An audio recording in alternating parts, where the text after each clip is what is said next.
Hari ini kita akan berbicara tentang fenomena yang sedang ramai diperbincangkan baik di udara maupun di darat, di warung kopi, di kafe maupun di media-media konvensional maupun media sosial, bahwa milenial katanya malas beli rumah. Tapi ada juga yang bilang bahwa memang belum bisa beli rumah, makanya mereka memilih dengan cara kontrak saja. Bisa di apartemen yang punya duit atau biasa di tempat-tempat kos yang paling penting dekat untuk mengakses tempat bekerja atau beraktivitas. Nah, apakah betul persoalannya itu karena mereka nggak punya duit atau persoalan-persoalan lain? Kita akan mendengar apa yang akan disampaikan oleh Anggia Putri Nadira, mahasiswi BSI yang sekarang bekerja di sebuah lembaga keuangan atau bank swasta nasional. Halo Gi, nah, gimana betul fenomena kayak gitu Gi? Bahwa milenial tuh malas beli rumah atau mereka memang belum mampu beli rumah? Ini menurut pandangan pribadi aku ya. Kalau saya pribadi itu lebih ke belum siap dalam finansialnya gitu. Nah, kalau mungkin banyak dari milenial yang oh iya memang kita bekerja, kemudian ya udah mau nyarinya yang simple, yang strategis dari kantor yang dekat, karena biasanya yang dipikirin ini adalah ketika mereka harus spend uang untuk biaya sewa gitu atau mau beli rumah, mereka akan memikirkan ketika jauh biaya transportasi juga akan dikeluarkan seperti itu. Makanya mungkin itu yang menjadi pertimbangan saat ini gitu. Tapi kan mereka kalau misalnya katakanlah mereka kontrak di apartemen ya, kan mereka harus hitung juga biaya administrasinya, keamanan, kebersihan, biaya listrik, terus biaya kontrak. Itu jangan-jangan lebih besar dari biaya transportasi loh. Iya, bisa jadi ya Pak. Tapi secara pandangan saya sendiri itu biasanya karyawan-karyawan itu mereka lebih memilih kos. Karena kos itu biasanya kan hanya bayar biaya sewa kos, kemudian ya sudah mungkin lebih ke listrik ya, biaya listrik tambahannya, additionalnya seperti itu.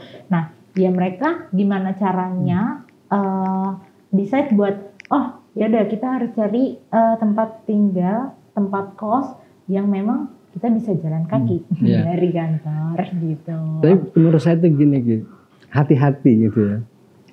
Hidup praktis gitu ya, itu kan kadang-kadang membuai.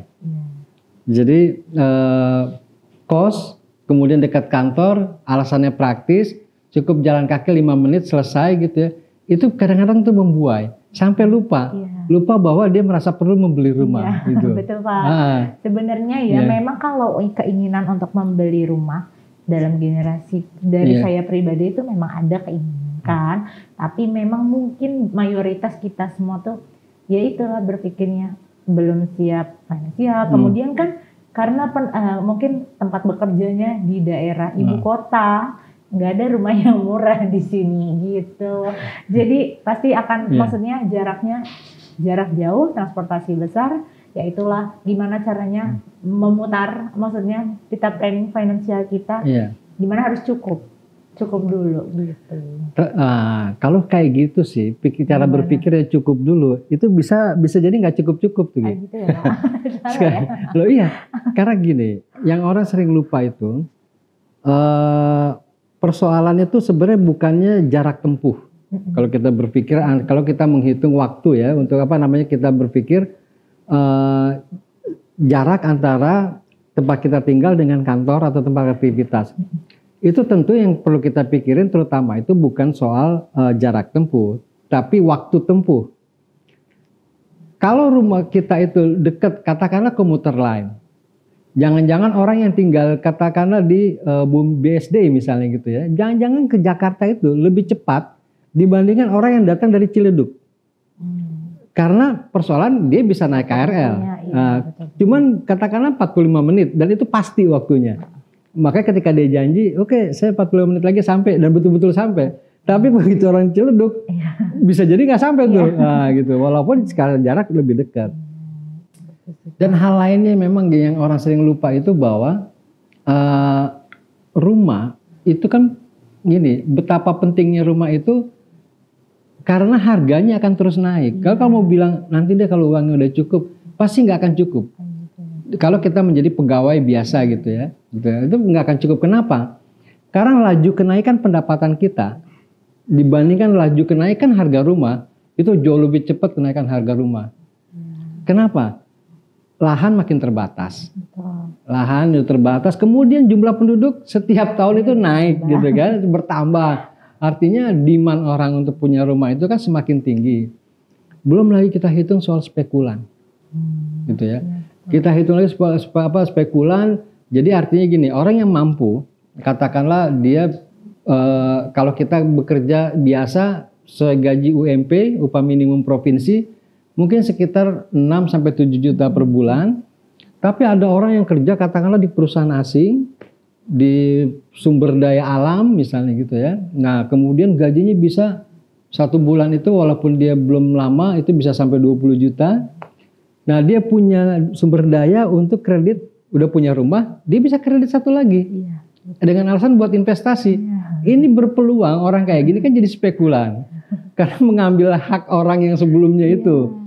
Yang memang yang belum punya. Nah harga akan naik. Rata-rata tuh kenaikan rumah itu bisa sampai 10-20% gitu per bulan. Per tahun ya. 10-20%. Gaji kita berapa sih naiknya setiap tahun? Iya, betul. Dengan alasan menyesuaikan inflasi. Inflasi itu 3-5%. Rata-rata 3%. Paling ditambah 2%, gaji kita naik antara 5-7%. Bayangin, makin gak terjangkau tuh rumah. Jadi kalau nggak berpikir sekarang, selesai tuh untuk urusan kita nggak akan punya rumah. Berarti intinya poinnya milenial itu penting ya Pak untuk memiliki rumah, membeli rumah, menyiapkan dari sekarang itu. Iya. Begitu penting ya. Kalau menurut saya itu penting. Sekarang gini ya, kita ini sekarang masih produktif, masih kuat, masih sehat, masih beraktivitas. Katakanlah kita berkantor di Kuningan misalnya gitu ya. Kita masih beraktivitas segala macam, masih kuat.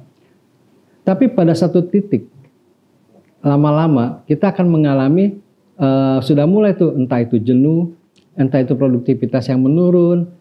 Kalau produktivitas kita nggak menurun, entah kantor kita yang menurun, kan semua hal bisa terjadi gitu ya. Nah, begitu kita sedang mengalami posisi seperti itu, sehingga income kita mengalami penurunan atau mengalami stagnasi, atau mungkin suatu ketika income kita akan mengalami hilang gitu, selesai pada masanya, kita mungkin sementara kita belum punya rumah. Nah, begitu kita mau kredit, sementara waktunya nggak cukup. Kalau kita mau beli cash, uangnya nggak cukup juga, karena harganya terus naik terus tuh. Nah, padahal pada momentum pada masa itu kita kan perlu tinggal di rumah. Kalau nggak, biayanya terlalu mahal. Gitu, terlalu mahal. Pertama terlalu mahal ya kita harus makan di luar, kita harus bayar kontrakan. Yang sekarang kita ngontrak tiba-tiba 2 tahun lagi yang punya rumah bilang, Pak, Bu, maaf ya, tahun depan rumahnya mau dipakai anak saya, gitu kan? Mau ngomong apa kita? Gitu kan nggak ada ini ya, nggak ada perjanjian bahwa itu kita akan pakai kurun waktu tertentu. Nah, di situ menjadi penting karena rumah itu harus dilihat sebagai aset. Mungkin pada awalnya rumah itu menjadi liabilitas, jadi menjadi beban kita. Yang harus kita siapkan, kita harus bayar tiap bulan, itu menggerus income kita, tapi nggak apa-apa kan? Tapi kan kedepannya ya Pak? Kedepannya, karena begitu, sekarang kita kredit rumah ini 700 juta misalnya gitu ya. Setelah selesai kredit 15 tahun ke depan, mungkin nilainya itu sudah sampai 1,5 miliar. Gitu ya. Karena harganya terus menaik ya Pak? Ya udah pasti. Tadi karena lahan kita, kan lahan nggak mungkin berkembang ya. Lahan udah terbatas. Nah, makanya yang paling penting itu nggak usah pikirkan bahwa kalau kita kerja di Jakarta, kita harus punya rumah di Jakarta. Nggak penting itu. Sebenarnya ya Pak, yang mau saya pribadi mau bertanya itu menjadi masalah nggak sih ketika yaitu kita kerjanya di Jakarta tapi ambil rumahnya biasanya di daerah kan masih lebih terjangkau harganya. Nah, maksudnya kayak gitu tuh masih oke nggak sih, efisien nggak sih kalau kayak gitu? Efisien, makanya tadi jangan dilihat jarak tempuhnya, jarak tempuh dari rumah ke tempat kerja, tapi lihat waktu tempuhnya. Terutama dilihat waktu tempuhnya itu ada nggak transportasi publik yang efisien, yang paling gampang kan KRL ya. Udah banyak juga Udah ya, banyak ya. sekarang. KRL kita makin keren-keren itu. Iya. Dulu kita lihat KRL yang ini aja nih, yang ke Tangerang, itu sampai orang ada di atas Iya. apa segala macam.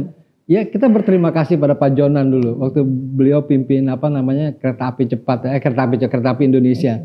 Itu selesai semua persoalan. Dan sekarang kita masuk ke dalam ruang ber-AC. Dan cewek nggak perlu merasa was-was karena ada gerbong. Dan orang juga udah makin kesadaran sosialnya kan makin tinggi gitu ya. Nah itu jadi nggak perlu di Jakarta, tapi di daerah penyangga Jakarta ada Tangerang, Bintaro. Ada kota Tangerang yang ke arah Ciledug. Ini memang kadang masih daerah agak banjir dikit ya. Terus ada Depok. Di Depok itu kan banyak sekali tuh. Jadi terus ada Bekasi yang dekat-dekat sini. Jadi semua daerah penyangga ini menurut saya itu sangat layak dan bisa dibilang efisien. Mungkin lebih efisien ketimbang kita tinggal di Jakarta yang semuanya serba mahal. Ya kayak masyarakat ini loh, Malaysia, orang Johor. Johor itu kan berseberangan dengan Singapura. Itu kalau kita pergi ke Johor pagi-pagi, itu yang datang itu motor, ke mobil segala macam, yang masuk ke Singapura itu bisa puluhan, bisa ratusan. Begitu juga nanti sore, begitu selesai mereka dari Singapura, mereka kembali ke Johor. Itu jauh lebih efisien. Kenapa? Dia standar pendapatannya standar Singapura, seperti halnya kamu tuh standar pendapatan Jakarta yang UMP-nya tinggi, tapi belanjanya belanjanya standar Johor. Kamu belanjanya standar Bogor. Lebih murah, lebih efisien. Jadi dari sisi keuangan tuh lebih sehat ketimbang kamu pendapatan Jakarta, standar belanja Jakarta. Dikit-dikit, aduh pengen ke mall inilah, pengen dari sambil nonton ngeliat barang lucu-lucu dikit. Aduh, kan itu selalu kita digugah kayak begitu. Jadi tetap efisien menurut saya, kalaupun kita tidak harus tinggal di Jakarta. Gitu. Tapi, nah kalau kita komparasi ya Pak, dari harga kenaikan rumah dengan gaji kita, berarti itu cukup besar ya Pak, kenaikan harga rumah ya? Itu beresikonya. Harga rumah itu bisa 10-20% per tahun gitu kenaikannya itu. Karena tadi faktor terbatas lahan, kemudian penduduknya selalu bertambah, demand-nya naik, terus kemudian ada unsur spekulan di situ. Nah kemudian pendapatan kita, kalau perusahaan bisa ngasih kenaikan 10% aja, kan logikanya perusahaan, kalau dia bayar kenaikan gaji 10%, itu adalah fixed cost. Fixed cost dia harus keluarkan tiap tahun, tiap bulan sekian.